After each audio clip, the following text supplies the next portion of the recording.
WhatsApp গ্রুপে এমন কি ঘটে যে সেটা প্রকাশ্যে এলে দেশ ছেড়ে পালাতে হতে পারে করণ জোহরকে?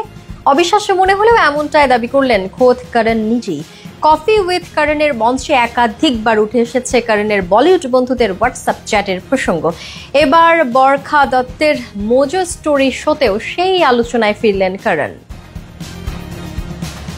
করণ ট্রেটার শো হোস্ট করছেন। করণের শো কফি উইথ করণে তার বন্ধুরা তাদের হোয়াটসঅ্যাপ গ্রুপের কথা বহুবার উল্লেখ করেছে। অতি সম্প্রতি যখন করণ একটি অনুষ্ঠানে উপস্থিত হয়েছিলেন তখন সেখানে আবারও সেই হোয়াটসঅ্যাপ চ্যাটের কথা উঠে আসে। আর সেখানেই করণ বলেন, যদি লোকজন জানতে পারে যে তাদের গ্রুপে কি নিয়ে চ্যাট হয় তাহলে তাকে ভারত ছেড়ে পালিয়ে যেতে হবে।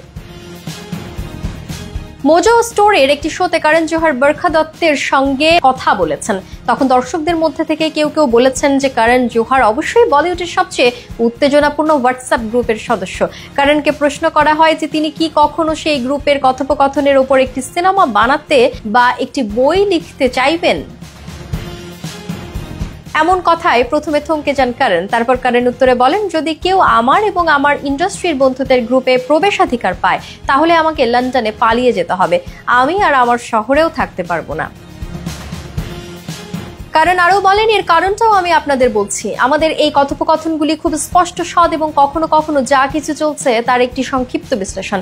আমরা ফ্যাশন সমালোচক, আমরা সিনেমার সমালোচক, আমরা এই গ্রুপের সবকিছুর সমালোচনা করি। প্রত্যেকেরই কিছু না কিছু মতামত থাকে এবং আমাদের মধ্যে যে কেউ যে কোনো সময় তাদের মতামত সেখানে রাখতে পারে।